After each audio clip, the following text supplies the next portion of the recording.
आचार संहिता जो आपका यूसीसी है, यूसीसी में जो कह रहे हैं यूनिफॉर्म सिविल कोड, वो किन किन मुद्दों पे, किन किन एरियाज में वो उन्होंने सजेस्ट किया है, कौन से एरियाज हैं जिनमें यूनिफॉर्म सिविल कोड होना है, कौन से, क्योंकि जैसे हम बता रहे हैं कि ये देश भारत जो है विविधता का देश है, यहाँ अनेक धर्म है, अनेक जातियां हैं, अनेक जो लोगों की अपने विचारधाराएं हैं, अपने रीति रिवाज हैं, तमाम चीजें हैं। तो वो यूनिफॉर्म सिविल कोड की जो रिपोर्ट है उसमें किन किन मुद्दों को किस तरह से उन्होंने आकलन किया है, एनालिसिस किया है, किस तरह से उनका उन्होंने उसको प्रस्तुत किया है, वो देखने वाली बात है उसमें। और भाजपा किस तरह से सोची, एक खाली मीडिया तक सीमित ना रहे, इसको धरातल पर आए, लोगों के बीच में आए और बताएं कि हमने ये लाए हैं। जी शांति प्रसाद भट्ट जी, विपक्ष के तौर पर क्या आप कांग्रेस की बात से इत्तेफाक रखते हैं या आपका अलग मत है इस पर? बिंदुओं पर डिबेट रखी है, एक यूनिफॉर्म सिविल कोड, दूसरा राज्य आंदोलनकारियों को 10% क्षैतिज आरक्षण। जी सबसे पहले मैं राज्य आंदोलनकारियों की दशा पर बात करूंगा। धामी सरकार बनी, सुबोध उनियाल कमेटी गैरसैंण में उन्होंने मोहर लगाई कि राज्य आंदोलनकारियों को 10% क्षैतिज आरक्षण मिलेगा। माननीय मुख्यमंत्री जी ने घोषणा करी। उसके बाद जब टाइम टाइम फिस हुआ तो राज्य आंदोलनकारी धरने पे बैठ गए। लंबा धरना चला, फिर सरकार ने सदन में चर्चा करवाई, वहां पास हुआ। आज भी वो टाइम टाइम फिस है। तीसरी बार फिर सदन पे चर्चा करने की बात कर रहे हैं। ये बात मैं इसलिए कह रहा हूं कि जब विधायकों को तनख्वाह बढ़ानी हो तो 2 मिनट में सदन से पास, स्वीकृति और तनख्वाह बढ़ गई। और जब किसी को लटकाना होता है तो लोकायुक्त कानून आपने देखा, प्रवर समिति को दिया, टाइम टाइम फिस, आज तक कुछ नहीं हुआ। लगता है क्षैतिज आरक्षण पर भी सरकार राज्य आंदोलनकारियों की आंख में धूल झोंकने का काम कर रही है। लोकसभा चुनाव नजदीक है, अब ये प्रक्रिया कर शायद धोखा देने की बात कर रहे हैं। करना होता तो पहले झटके में हो चुका होता, प्रवर समिति को देने का कोई मतलब नहीं था जी। अब आ जाइए यूनिफॉर्म सिविल कोड। देखिए दिव्या, सुनने में कितना अच्छा लगता है कि एक देश एक विधान एक संविधान, और होना भी चाहिए। समझ में हम जो सवाल खड़ा कर रहे हैं, हमारा ये कहना है यूसीसी केंद्र का मामला है, भारत देश की बात हो रही है, भारत देश में एक विधान एक संविधान होना चाहिए।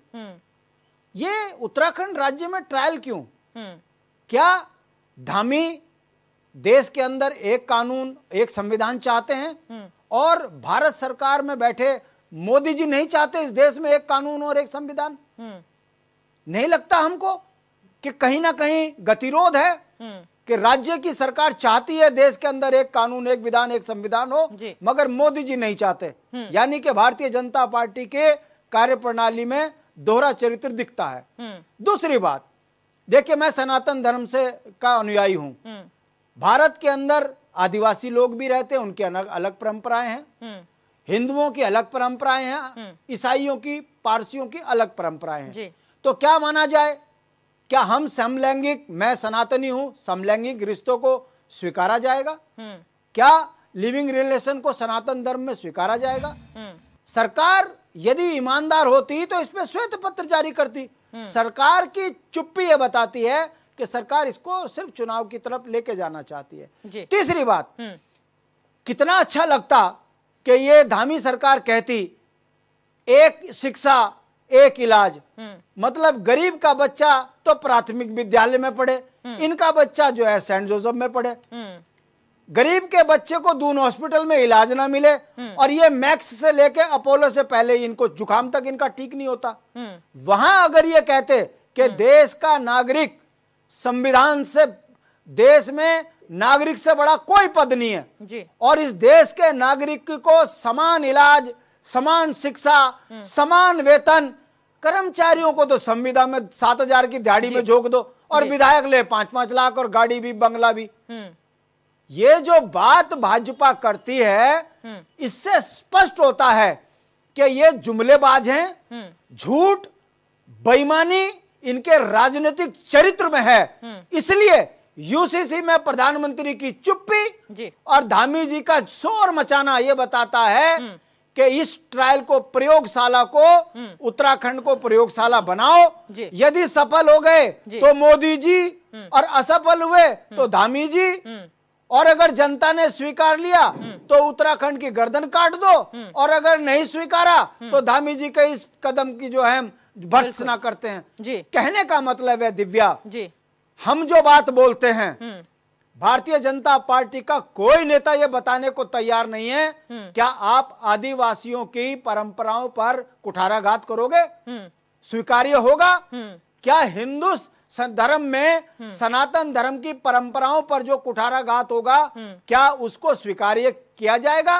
याद दिला दूं मैं दिव्या, 1947 को जब देश आजाद हुआ तो भारत के संविधान में धारा 44 में स्पष्ट था, एक देश एक संविधान एक कानून। आखिर 76-77 साल में ये लागू क्यों नहीं हुआ? इसकी अगर पृष्ठभूमि में जाएंगे तो देखिए, मान्यताओं से चलने वाला देश, वहां की परंपराओं पर कोई भी अतिक्रमण, कोई भी धर्म करेगा, कोई भी संविधान करेगा तो उससे बवाल मचना है। यही कारण है कि भाजपा की भी सरकार आई अटल की, तब चुप रहे, कांग्रेस की भी सरकार आई, क्षेत्रीय दलों की भी मिलीजुली सरकार बनी, किसी ने इस ओर ध्यान नहीं दिया। जैसे कि 33% महिला आरक्षण पर तमाम नेताओं के पेट में दर्द हो गया, आज तक लागू नहीं किया। उसी तरीके से मान्यताओं पर यदि अतिक्रमण होगा तो इसमें क्या इनका प्रावधान है? जब तक इसके लिए श्वेत पत्र जारी नहीं करेंगे, हम विपक्ष के नेता होने के नाते सवाल खड़ा करेंगे। मेरा अंतिम बात यह कहने का है कि यूसीसी केंद्र सरकार का मामला है। केंद्र सरकार यदि इस पर चुप है और धामी जी इसमें उछल कूद कर रहे हैं तो ये उत्तराखंड को प्रयोगशाला ना बनाएं और ये बताएं क्या मोदी जी यूसीसी के विरोधी हैं? जब देश के अंदर एक कानून, एक प्रावधान, एक संविधान पर मोदी चुप हैं तो आखिर उत्तराखंड की जनता को मूल निवास आप दे नहीं रहे, भू कानून आप दे नहीं रहे, रोजगार आप दे नहीं रहे, राजधानी का पता नहीं, परिसंपत्तियां हमारी छिन गई, उत्तराखंड राज्य मांगा किसके लिए था? इन विषयों पर जब ये काम नहीं कर रहे हैं तो ये धामी जी का सिर्फ जनता की आंख में धूल झोंकने का काम है। इसीलिए राज्य आंदोलनकारियों से लेके कर्मचारी नाराज, कर्मचारियों को डीए देने के लिए पैसे नहीं, नौकरियों में रोजगार देने को तैयार नहीं, और ऐसे में हमने यूसीसी के लिए राज्य नहीं मांगा था। ये धामी सरकार का जुमला है और लोकसभा चुनाव की तैयारी है। अपने मुद्दों से ध्यान भटकाने के लिए ये जनता को यूसीसी के जाल में फंसा रहे हैं। उत्तराखंड की जनता यूसीसी के जाल में नहीं फंसेगी। ये बताना पड़ेगा कि मोदी जी यूसीसी चाहते हैं तो उत्तर प्रदेश में क्यों नहीं, उत्तराखंड को प्रयोगशाला क्यों?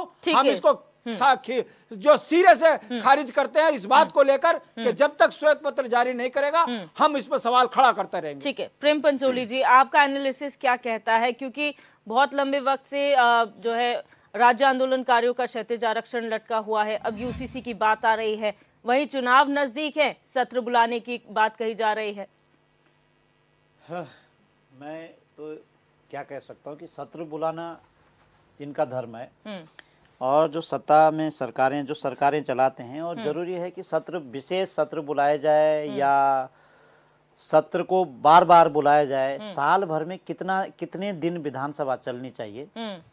सवाल इस बात का है कि वो तय हो जाना चाहिए कि हमने साल भर में हमारे जो बिल्कुल यूथ, पूरे देश में इतना युवा मुख्यमंत्री हमारे उत्तराखंड का है, और उनको ये बता देना चाहिए कि अगर मैं यूथ हूँ तो पूरे साल भर के जो रेशो है, जो कॉन्स्टिट्यूंसली है कि वो कितने दिन चलनी चाहिए विधानसभा, वो तय कर दें कि मैंने साल में इतने दिन में मुख्यमंत्री रहा और इतने दिन में इतने दिन विधानसभा चलाई थी, और अगर कोई दिन बचे हुए तो कर देना चाहिए मार्च से पहले और जब से सरकार उन्होंने बनाई तब से पहले। अब जैसे आंदोलनकारी की बात है तो वो आंदोलनकारी अभी थोड़ा अधूरा काम रह रखा है जो पंडित नरेंद्र तिवारी जी ने किया था। अगर आंदोलनकारियों के लिए ये सरकारें बहुत कुछ करना चाहते तो अभी बहुत कुछ बाकी रह रखा है। इन्होंने 3